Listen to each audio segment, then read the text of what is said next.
It's just a complete other world which you never see, which I think is key for all insects. This amazing, amazing world which is just right under our noses or under our feet, but you just never see it. And I think that's the real fascinating thing about insects for me. You're listening to Climate Curious, a podcast for people who care about the world but find the current conversation about climate change confusing, boring, or scary. My name is Maryam Pasha, and I'm the director and curator at TEDxLondon and co-host of this podcast, along with the amazing Ben Hurst. Say hello, Ben. Hey there, friends. I'm Ben Hurst, activist and advocate exploring what positive masculinities can look like, humble model, and climate normie.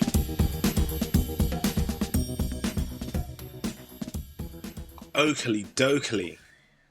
Hello, Maryam. Hello, Ben. How are you today?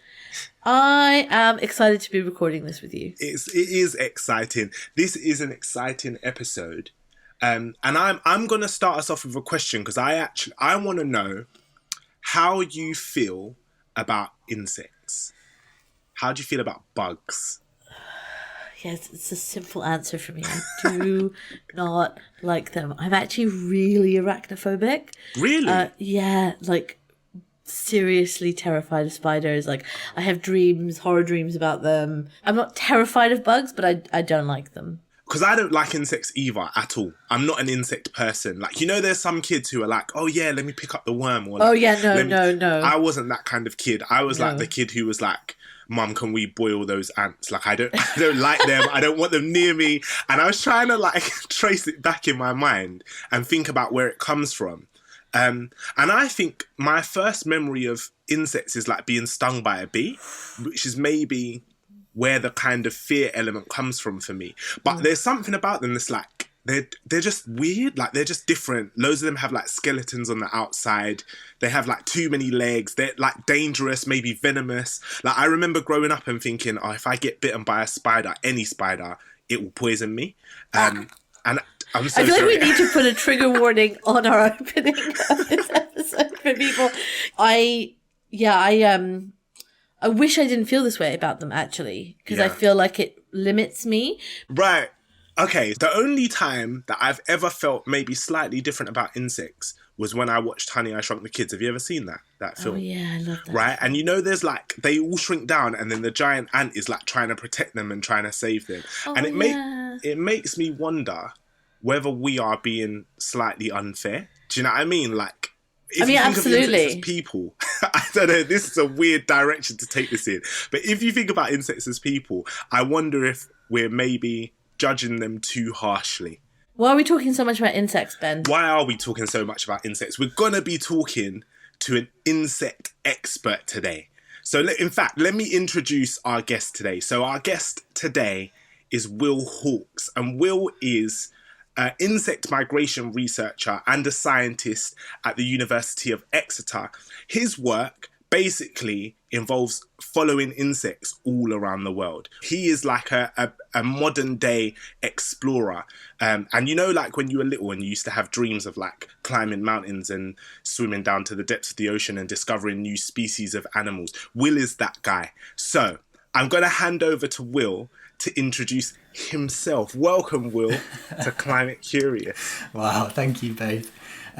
Yes, exactly. I'm pretty one-dimensional. I do love insects. But there's so many cool things. Like, Maryam, I know spiders aren't potentially your cup of tea, but there is one species called a nursery web spider, which lives around here. It's got gorgeous sort of brown and orangey stripes on its back in order to camouflage. Oh my God, those are the ones I'm most terrified of. You would have said that for any insect. Any of them. But these ones live in grasses, so they're camouflaged for that. But they are such amazing mothers. Like, they carry their eggs in like this sort of very soft ball almost round with them. And then they'll make this web, which is very soft, and they make it sort of like a creche almost. And they put the eggs in there, they hatch, and it's this tiny little nest of web. I can see your face, Mario. But then the mother will stay with them and guard them for like a few days until the little spiders are big enough to go out and make their own way in the world. And there's proper like maternal care in insects. There's some spider propaganda happening. Right. Absolutely. This is so interesting because I feel like, Will, you're doing such a good job of describing them as like these cute little caring creatures who weave like soft webs, and Maryam's face is like, no, none of you can see it because it's a podcast, but she's not here for it. Okay, so I don't know if you're going to be able to change our minds today, and that is not your job. You don't have to change our minds, but neither of us like insects, so I think we're going to start with the question, why should we care about it? Insect life really does like underpin everything. So insects are pollinators, they're pest controllers, they're helping in us get crops and things to eat. So birds eat them. The garden birds you have in your garden, which you love to see, the robins, the blue tits, the wrens, they all eat insects, and so they wouldn't be there if not for the insects. And yeah, they're kind of like this underappreciated huge biomass of just things that work for the planet. How would you describe the role insects have with climate and climate change? They're so important because with this changing climate, we're having so many new habitats, new pressures as well coming in. And insects, because there's so many of them and their generation time is so quick, which means they can really evolve quite quickly to exploit these new habitats. And so insects are really important because they're so sort of flexible, and they can continue to provide these roles in a way that potentially a mammal, which only has a few children, a few offspring over the course of its life, if an insect has so many, like a hoverfly can lay 400 eggs, because there's so many of them and have so many generations, they can just adapt and evolve to this changing climate. And so they're probably the ones that we can use to really help the planet going forward because they're so adaptable. This is really interesting to me because I feel like there's this like narrative, and I don't know where I've got it from, so correct me if I'm wrong, but there's this thing that like underpins my understanding of insects. Maybe it comes from like my understanding of cockroaches, where it's like they will just outlast humans forever. So is that idea of like cockroaches, or there's also like this narrative around bees, right, where like they are the thing that holds the whole world together, and I don't know if that's true or not, so I'm genuinely asking a question. Is it possible to like understate the importance of insects to like the ecosystem, or are they like, would you say like they're the pillar of everything, like they're the most important thing? I don't know if you could describe them as the most important thing, but they're without a doubt one of the most important things. And it's all a case of them all working together though. So bees are obviously amazing and everybody loves bees there because they do so many things, and they are probably the best pollinators in the world. But then there's loads of different fly species, beetle species, which also are very important pollinators. And yeah, I think the fact that you often don't see insects is a reason that they're so understated. If, as you were chatting earlier about that film, if we were all tiny, tiny little things, then seeing these ants protecting you or whatever, then you kind of realise what a huge role these things are playing and how important they are. But although I'm saying all these positive things about how they've got such rapid generation times, there are so many of them, they can really help us protect the planet. Even though they can do this, I don't think they're doing it fast enough to cope with the rapid change that humans are causing to the planet. And so they are in somewhat, I don't know if crisis is too strong a word, but they're certainly under threat by our actions as humans. And so they do need a lot of love and protection. So there's like this link between climate and insects. Well, that sounds like a dumb thing to say, because I feel like what I've learned on this process so far is that there's a link literally between climate and everything. How does climate change impact? Does if the climate changes really drastically, does that mean that insects are like wiped out? I think it is slightly more nuanced than a definite link, but there are examples of insects being directly affected by climate change. So, as you said, I work on insect migration, and we think because of climate change, because of warmer temperatures, for example, these insects, as they migrate, they're coming into an area earlier, potentially, and that might be out of sync with birds nesting. There's a study which looked at a species of butterfly called the monarch butterfly in the US, and this is an amazing, beautiful creature which migrates up and down America and overwinters in California and Mexico. And there's some thought that because of rising CO2 levels, the milkweed plants which these butterflies feed on are actually becoming fairly unpalatable or slightly toxic for these butterflies. And I don't know how much of this is actually affecting them, but these migrations and the populations of the monarchs are declining to some extent, and that could be a reason. But I think what I'm also saying is that we just don't know enough, and it's quite sort of incredible to me in my work, because these insects move in such huge numbers, but I'm still able to be this kind of Victorian explorer going to these places and discovering what they are. Well, will you tell us a little bit, you mentioned, you like teased us with this idea of like Victorian explorer. Will you tell us a little bit about your work and what it entails and how you do what you do? So, I absolutely love it. I'm so lucky. So,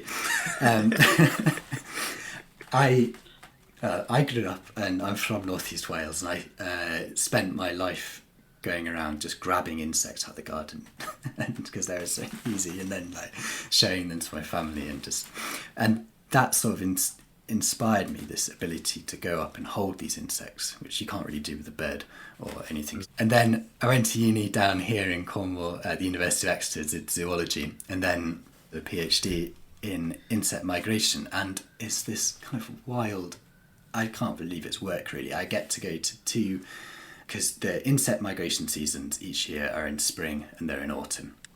And so in spring and autumn I get field work, and go in the springtime we go to Cyprus, and in the autumn we go to the Pyrenees. And I spend 2 or 3 months in each location each year, and in the Pyrenees we're there because the insects get channeled through the mountains. So while they're travelling literally around the world, is it that they're pollinating different things? Because surely if we as humans are like screwing the planet up, or like making climate change drastically in certain areas, or there's places where there's wet seasons and there's no longer wet seasons, or there's places where there's meant to be ice and there's no longer ice there, or whatever it might be, does that then stop the insects from doing the things that they're supposed to do, or do they just figure it out? What's the impact there? So the impact of humans on insect migration, I think, is going to be pretty much entirely based on habitat loss. So if you imagine a migratory insect has so far to go, it's not worth just having a single nature reserve in Cornwall, for example, for these insects. You've got to have the food for them right across their migratory loops. And this food, 100,000 years ago came from just wildflower meadows and things like that across the world. Mm-hmm. And even in the last 1,000 or so years, it would become from farmers and farming and having flowers throughout the crops. But in recent years, we've been using pesticides a lot, and that basically completely takes out the food for these insects, because even if you've got a field full of flowers, if they've been laced with pesticides, then it's obviously not great for these insects.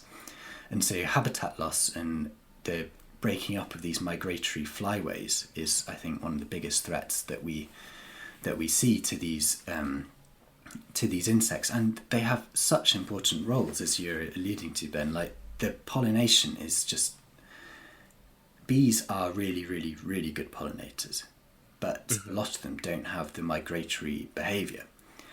And although a hoverfly can't carry as much pollen as a bee, because there are so many of them, and the fact that they move great distances is really important. So if you've got a flowering crop in the Middle East, and then in Cyprus you've got another flowering crop of the same species, then this, say, keep with the marmalade hoverfly, will go to start from the flowering crop in the Middle East, and then pick up lots of pollen because it's feeding, and then will fly across the sea to Cyprus, and then land on the same species of flowering crop. And this, and then so it pollinates it. It allows the pollen goes on to this new one. And although a bee would stay in one place and pollinate just the flowers in the field from the flowers in the field, the same field, because this migratory hoverfly has moved such great distances, the diversity of genes contained within the pollen, which the migratory hoverfly is transferring, is far greater than the pollen that the bee would be transferring from the same field, because the hoverflies come from so far away. And this is so important for crop health. So there is potentially one gene for drought resistance in many crop plants. And so this gene could be easily transferred within the pollen. This is just theory and just a potential thought that we're having, and something we'd like to look at more in depth in the future. But the migratory insects could play a role in transferring the gene from the more southerly drought-resistant population into the more northerly one, and therefore helping the crop plant, or indeed any species of plant. And so, these insects could really have a very important role in combating climate change for these plants. I struggle to think of insects and view them as an important thing in and of themselves. But when you start to talk about plants or crops that can withstand drought, for example, right? Like that makes a massive difference. That's so interesting that like insects are what make that happen, like on a global scale. And that they're so small as well, because you don't even see them doing it. So we literally don't notice that it's happening. Well, that's the thing. Like they are so small, but they are so numerous. So where we go in the Pyrenees, we see, and Cyprus, we see millions of insects coming over in just the space of what really boils down to a week or so of peak migration. We see millions of these insects coming through. But that pales in comparison to the true number which is happening. The sheer numbers of insects coming through is just unreal. And this has so many important things. So all this pollination is happening, which is very important. A load of insects like our marmalade hoverfly are pest controllers.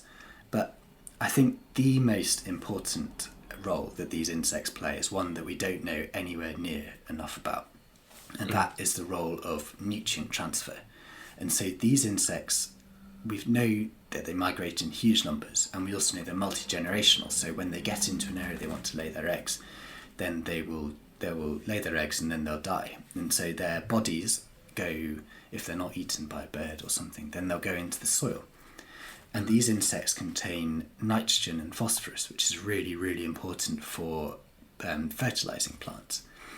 And because these insects move in such huge numbers, we think that this global movement of biomass is possibly the most, or almost certainly, the most important terrestrial movement of biomass globally.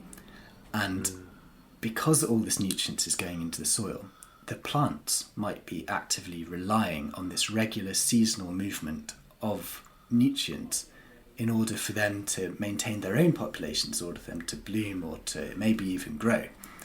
But we just don't know. We don't know enough about it. And it just shows the need for more people to get involved with insects, to take an interest in them and just see how important they are. Because really without them, if they're not pollinating our food crops, like you can see the real effects of what happens if the insects decline. So in China, they're hand pollinating their fruit crops in some areas because the wild pollinators aren't there. And so they've got teams of hundreds of people going along with little pollinator brushes, hand pollinating the apple trees because the wild bees and the wild insect populations are no longer there. But we can't do that for the entire world. Like, imagine how much money that would cost for, just from an economic point of view. And insects are playing this amazing role, but not yet fully appreciated. I guess China is an extreme example, but if we're looking closer to home in terms of the research you've done or the areas that you've been working in, you still have these incredible numbers, right? Like that you're telling us, but are we seeing a decline? Are we seeing the impacts of the changing climate, whether we can directly correlate it or not? But what are you seeing in your research? So in my research world, in the world of insect migration, there has been recently a paper out by somebody called Gatter, and he has been working for the last 40 or 50 years on insects in southwest Germany and the migratory insects going through the mountains there.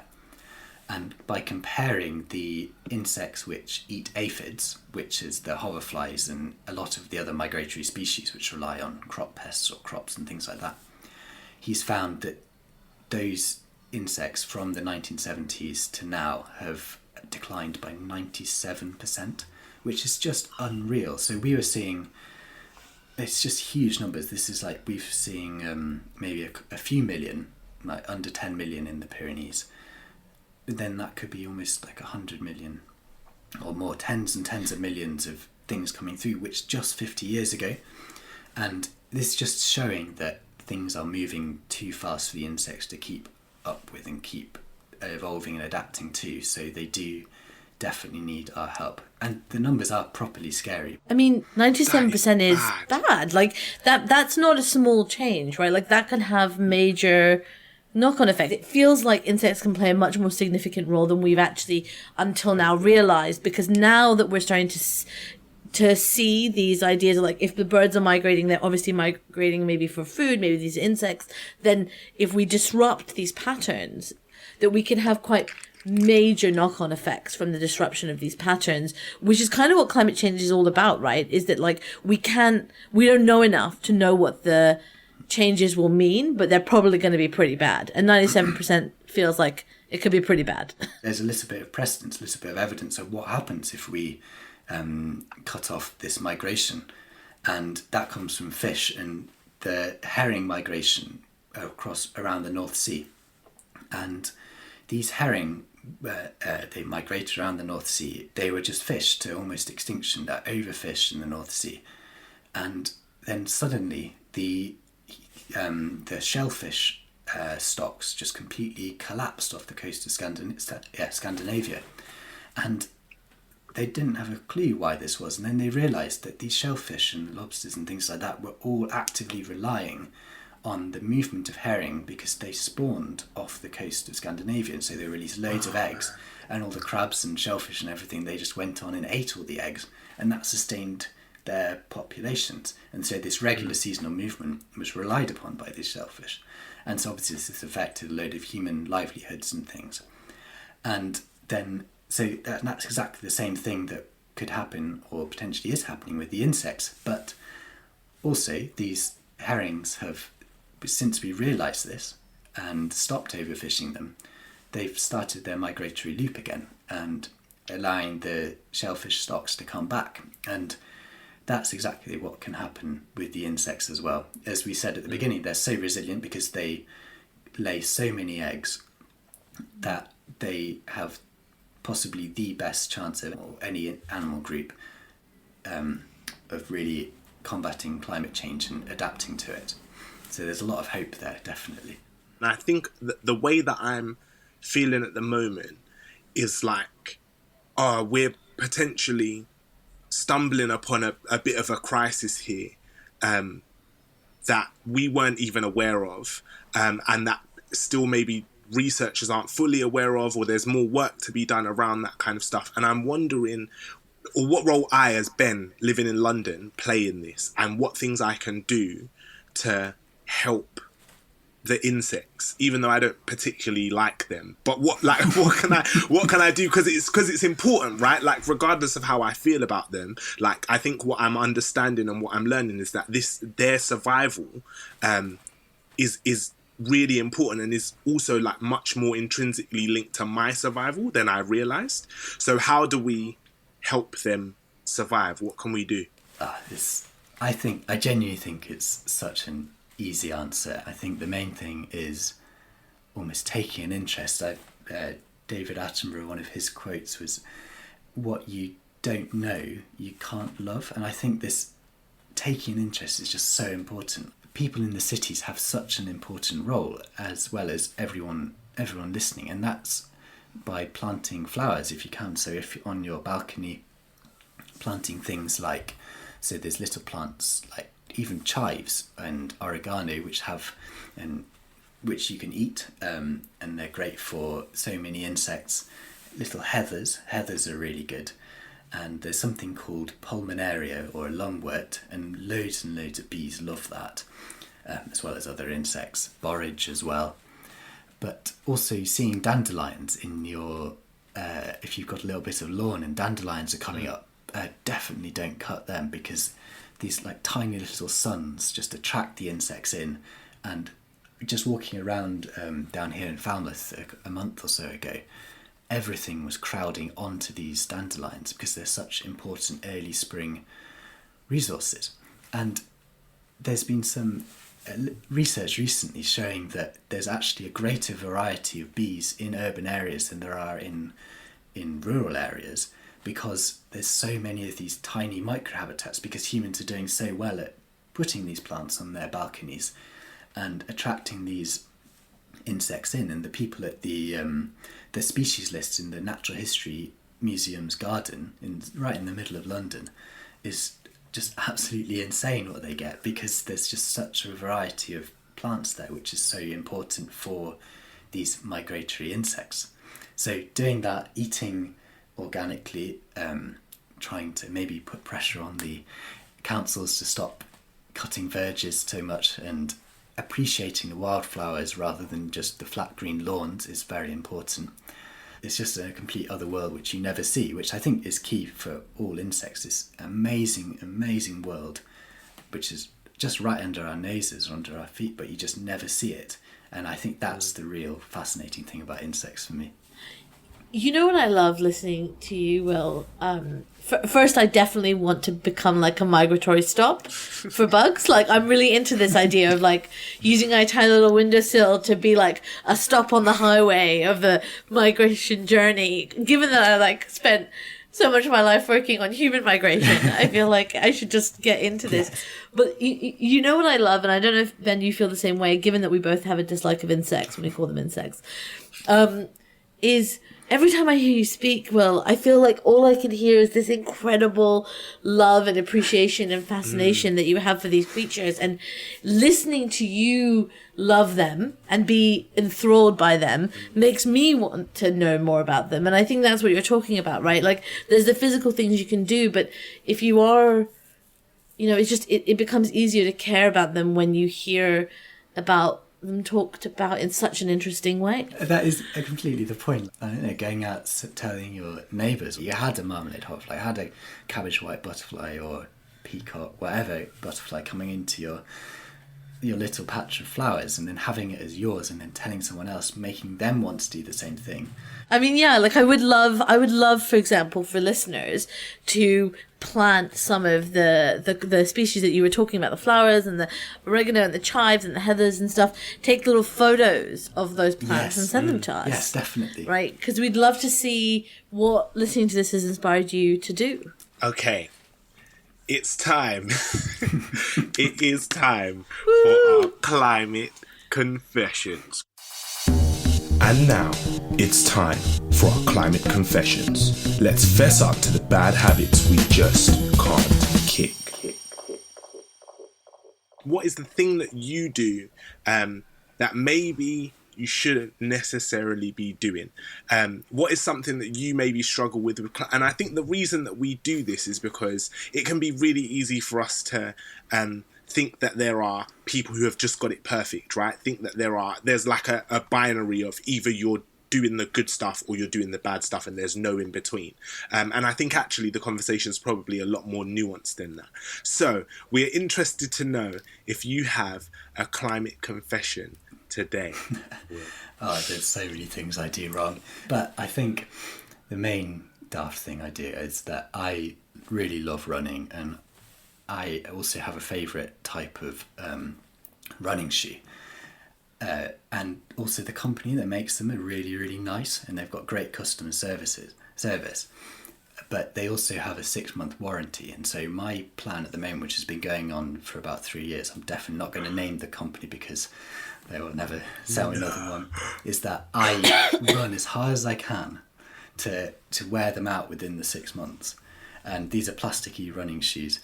And until they completely lose their grip and they break the canvas or whatever on top. And then just before the 6 months is up, I send a very sweet email saying, I love your shoes, they're so good. But unfortunately, is this right? And then because they're so nice, they always say, it's fine, we'll send you another pair out. And it's been going on for like 3 years now, and I'm feeling really guilty about it. You're a super villain. You're an insect super villain. That is so bad. No, that's fine. It's not so bad. It's okay.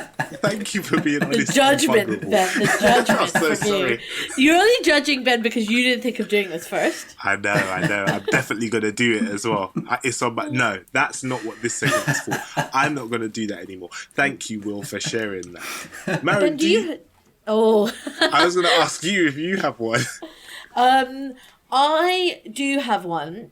It's more of a conundrum that I'm facing, like a climate conundrum. So just as I was about to transition to wooden toothbrushes, I discovered electric toothbrushes. And now I'm in love with electric toothbrushes, and I can never transition back to a brush that I have to like manually move up and down, because why were we doing that for so long? Like, obviously a machine should do it. So now this is like a plea for any inventors. Can you please create recyclable electric toothbrush heads? Because I would like to not keep throwing them away. That's where I'm at right now, with these like moments where I know I've been tempted by the plastic version, and I know I shouldn't be. Oh my gosh! Do you know what? I'd never even considered that was a thing. Like I use an electric toothbrush, and I hadn't realised that changing that is such a waste of. Well, I feel bad about myself, I guess. Anyone I thought I'd escaped it. Yeah, anything you've got for us this week? No, I don't think I have anything this week. You've had a perfect week. I feel Excellent. like I've transcended to but obviously not, because using electric toothbrush heads is bad. So you can use my confession this week. Yeah, I'm going to use yours this week. But I think this has highlighted that I've got maybe some stuff to be more aware about, right? Like, maybe it's some of the stuff that I think is fine that's actually not fine. Which is really I think we've all just got a bit of a plastic addiction. And it's hard to kick because the alternatives aren't there. But that's a whole other episode. Well, we'll get there. We will get there. Okay, well, Will, thank you so much for joining us. And thank you for sharing your passion and your joy and your love of insects with us. I can't say that I'm converted, but I can definitely say that I'm going to be making a little pit stop for some more insects in my garden, and hopefully they'll come and pollinate my plants for me, and take some pollen around the world to other places that I didn't know that they did. But thank you so much for coming and for sharing, and for talking with us. Ben, you could come on an insect hunt with me whenever I'm in London. We'll get the Natural History Museum boys involved as well. And then you'll really see how nerdy and actually amazing it is. And then I'm actually going to do it. Go for a beer. I'm so jealous. I'm Maryam, definitely come coming. on. It's so good. As long as you protect me from the spiders. Perfect. No spiders. Yeah. Only other insects. We're committed. We're going to do it. We're going to do it. Thank you. Thank you. I'm absolutely honoured to be on this. I love it. So thank you so much for having me. Thanks, Will. Thank you so much for joining us this week. We really hope you enjoyed this episode. If you did, please rate, subscribe, and share this episode with a curious friend. It makes it possible to keep making this amazing content for you. Oh, and slide into our DMs at TEDxLondon and let us know which climate extraordinaires you'd love to hear from next time. Oh, and don't leave yet. We wanted to tell you a bit more about who made this podcast possible. Yeah, we did. TEDxLondon's headline partner, City, has been supporting us for the past 5 years to bring world-changing ideas to the TEDxLondon stage. And now they're taking it to the next level by making this podcast possible. Thanks, City. But wait, that is not all. No, this podcast was produced by the amazing Josie Colter. Curation and research by the genius Tara Cooper.